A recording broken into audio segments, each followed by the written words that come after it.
Welcome everyone to the LEC Spring Playoffs. It's day 2 live from Berlin, Germany. My name is Shox, joined by Finn and Goldborg for our second best of 5 Fearless. As Las Carpas están aquí. They've been singing the whole time. I'm sure they will keep doing that, and I'm sure the KC fans are on the other side. That's Pantheon though, and that is us. You can be a little creeper and look through the window at us.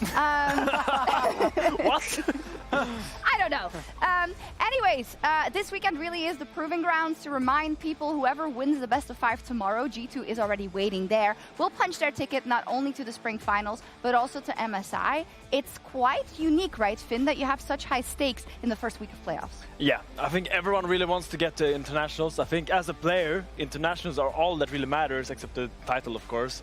But I think really getting that MSI is just a great chance for a team moving on to summer to really improve from the international competition. So that is what everyone is looking towards. And winning today is the first step to that. Yeah, yes. Absolutely. You want to see them in max performance, top form here as well. Because if you drop it now, sure, there's a lower bracket. But if you can just perform this one weekend, so much pressure is off your shoulders. I mean, it's a good point if we look at the bracket as well, because the lower bracket, it's just very long. You got to win so many best of 5s to get back to the point where you could have been already, and I think that's definitely the name of the game for Fnatic for me. I really had this feeling that they could overcome G2, or basically anyone probably in this first best of 5 because of their regular season form, GB. But yesterday, again, it was G2 who reigned supreme. Yeah, absolutely. I think actually G2 came into that matchup for the first time in a long time as the underdogs, and they sincerely rose to that occasion. I think the level of play they displayed was immaculate. But I also think that Fnatic, man, they keep disappointing once they are in that spot, and that cannot be understated. Massive disappointment for Fnatic yesterday.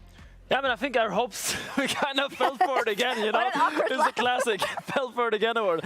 I don't know. I was really flabbergasted watching that series. It really felt like after that game 3 ending, Fnatic kind of fell apart in the series. And I really wish we would see a little bit more mental fortitude in the team to kind of show that they can bounce back from those losses. But I really want to see if they now can bounce back from that loss into the lower bracket run. Speaking of that loss specifically, we do have a little bit of a recap of what happened yesterday.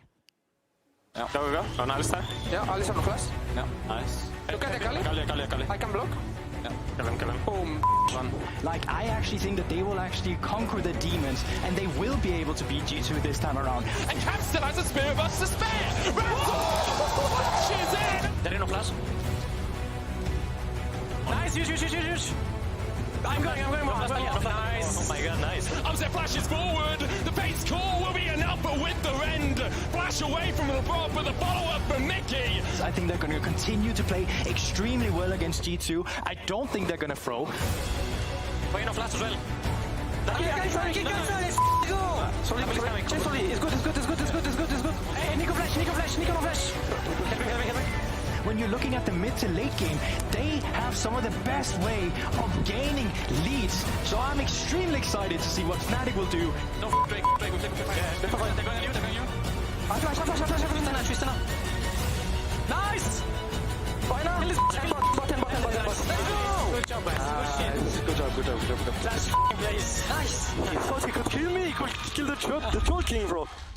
Well, spicy little mic checks there as well. And we had some themes for this weekend because there is so much at stake tomorrow and throughout this whole weekend. We already, I think, saw that Fnatic didn't really prove themselves yet. But I do want to move on to our best of 5 we have today. It's also our match of the week. And it's a modern classic, I feel. KC versus Mad Lions Koi. And they both have different things to prove this weekend. No, absolutely. And I think, you know, for MKOI, they want to prove they belong at the top. That's not just top 4. That means they are definitively in that top 2. They need to prove that they can contest for a title. That's what this roster has been made for. And I think today is the first opportunity they'll have at that. Yes. Yeah, and I think at the other side, we see KC really trying to cement themselves as the king of Europe right now. I think winning that winter title, which is one step in their way, their eyes are on Worlds. I've talked to most of the players. They really believe they can go far this Worlds, and they really need to keep that momentum going from winter the whole year. They've got high aspirations. Yaiko also gave some really spicy quotes, I want to say. Or I love when players do this because people are always like, this is going to backfire. But you have to be like this. I think specifically when you are the king of the hill. He also said, he ended the G2 era almost, right? And he wants to start that KC era right right here, right now. Yeah, absolutely. And while they have been somewhat inconsistent in some of their series, the fact is they haven't lost a series since they lost to Fnatic in Week 2. They've been undefeated in their best of ever since then. So coming in to this first playoffs match for them, they're absolutely the one favorite. In series score, they're 3-0 in 2025 over MKOI as well. So MKOI need to step up today. And let's hear about that with Ginny and Elyoya in the Marriott Bonvoy pregame check-in. Thank you, Afia. Welcome, everyone, to the pre-game check-in with Elyoya from MKOI. Appreciate you taking the time to join us ahead of your game against KC. This is probably going to be a really loud one from the fans' perspective because I feel like both MKOI and KC have a huge fan base. They're also very similar in terms of when it comes to how the organization started, with the content creators behind them, representing huge regions here in the LEC. Do you feel like, considering KC's performance last split, and the similarities between the orgs, that there is a little bit more pressure on you guys to perform? Well, I think pressure is on both. I think whoever loses today, yeah, I mean, will get bullied in Twitter from the other side. So for sure, the pressure is on both of us. I don't think we have more or they have more. I would say it's quite equal. Again, it's quite important for both of us today. When it comes to you coming into the matchup today, you've already secured top 4 so far in the regular split. You had top 4 last split as well. There still seems to be a little bit of doubt in terms of people thinking that maybe there are some question marks behind MKOI. What do you have to say to those doubters? Well, I think it's fair, the doubts. I would say we didn't show up in last playoffs, so I would say it's quite fair. But honestly, we are here to prove them wrong again. This is going to be our playoffs, this is our LEC, so it's just a matter of time that we end up winning it. How do you think this one is going to be different then for the playoffs? Because we've seen you guys improve a lot over the regular split, individually but also as a team. Is that the foundation there? Yeah, for sure. I mean, we've been working hard in practice to make it work, basically.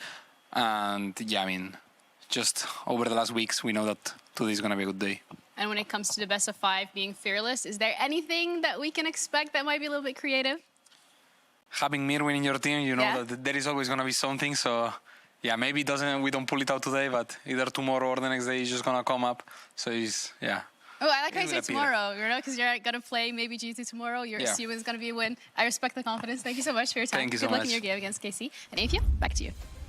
Thank you so much. Always candid, Elyoya, and he does say, yeah, I see your criticism, and honestly, maybe it's fair because this is a team that we built to get to great heights, greater than we did last playoffs, and we want to definitely beat KC here. Also, welcome Odewame. Hello. You look really great. Thank you. So do both of you. You're so floral. It's so cute. That's great. I guess everyone will see soon. So, because I buttered you up, let's talk about All-Pro because you both voted for it, and not everybody was as happy, but do you feel that the All-Pro voting as it fell out is representative of what you picked? Hey, I was on track, okay? I abstained, by the way. I got around 90% of these ones. The only maybe big difference that I had was that I put Skimon instead of Elyoya on third, and I would have put Hans Samuel slightly above Kales, but I do think it's Spanish you're typing.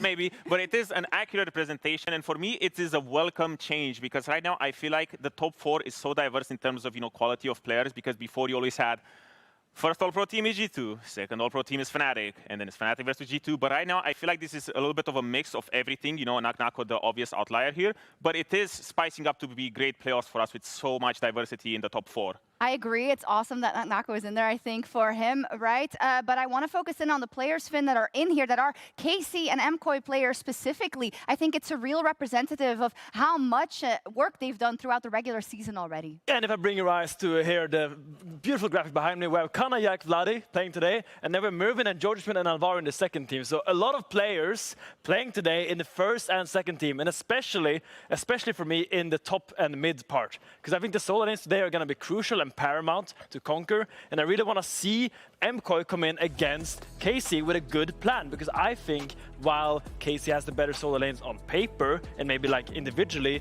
I do believe really, really highly in the potential of MKOI solo laners to really come in and like find a creative edge in, for example, draft or a really cheeky laning phase. Exactly, and even though there's a lot of stylistic mismatch between the jungler and support and how they want to play, I do feel like a lot will come down to the top lane matchup with Kana versus Merwin, because I feel like they are the two, I wouldn't really say engines, but they are quite different in that sense, because Kana is definitely the engine of KC. I feel like when he's on a champion that he's enabled, he provides a lot of value in the mid game, while Merwin, he's kind of the X factor where you can see already in the champion bubble bat over here. Oh, okay. You see, at Kana, he has the big meta picks. He has the Gnar, he has the Besta, the Jace, the Rumble. That's been his bread and butter. While for Merwin, I wouldn't really look at the big blobs. I would be looking more at these small boys over here because all of these champions, this is his identity and how it has been built over time from last year until now. He is the one who likes to playing reactive and countering the stable meta picks. But is it going to be enough today versus Kana? I'm not sure. Yeah, I think the question also is, Finn, for me, is that when you look at Kana, he is so incredibly stable in lane. I wonder if it's kind of, seems to be enough for him in Europe. Yeah, I mean, I also think that these are the meta picks. If you look globally, in LCK, in LPL, the champions he's playing right now are the most contested picks globally. And I feel like no one in Europe is really challenging him in this ground. I feel like he has mastered the meta, and he's by far our best meta-playing top laner. And that's what I really feel like Merwin has to find a creative edge in draft. Because I think if you give Kana a Jace versus Rumble matchup, and a Besta versus Gnar matchup, he will run away with that game. And as someone that is on the All-Pro top 1, he has a surprisingly big impact in every game. You always feel Kana's presence. I also think it's fair criticism to say that every time we see him off the Jace, off the Gnar, off the Rumble, I feel like there's a pretty significant drop-off in his level because I feel like when he goes into mid-game, he's not finding the same amount of impact because going back all the way to finals, the Gnar, the Jace, these are picks that, you know, when he picks them, they will carry. But I still feel like he needs more now going to the best of 5s. Oh, I love that we have two top laners here to go through this day, so we'll take a look at that specifically. I also do want to parlay it a bit into the mid lane because Vladdy, he is king and master currently of the mid lane in LEC, but I do feel like Jojo, for me, is one of the most improved players coming into this year.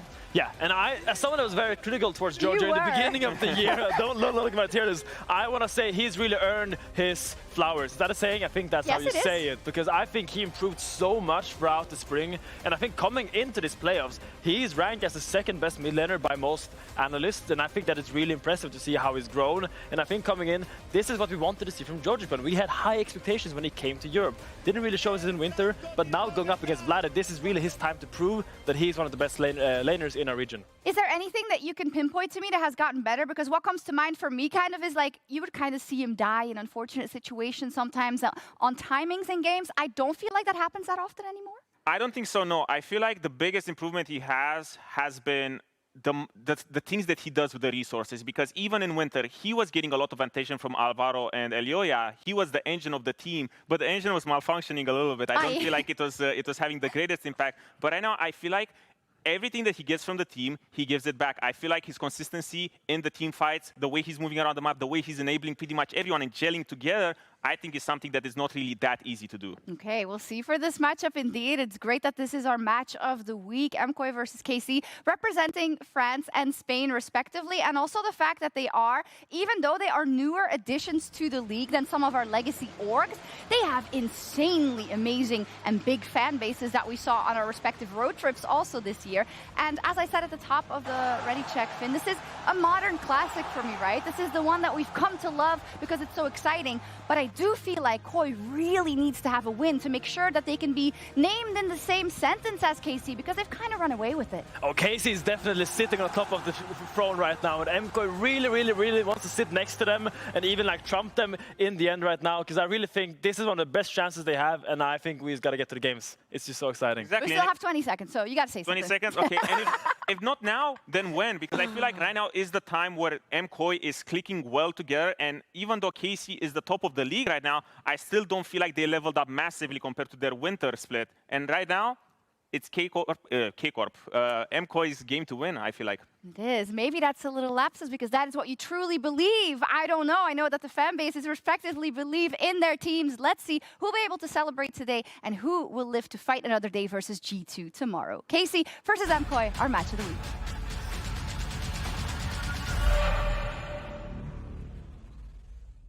Of course, always playing KC into KOI is always a banger game. Both communities are insane. In the beginning of the year, I was not sure how good I was going to be and my team and everything, but we looked very good, we're very talented, and I'm proud of how far we've gotten so far. Kaliz picks up the kill while Kana is getting free hit by Huntama, who stacked up lethal tempo. Kaliz jumps in! What balls on this kid?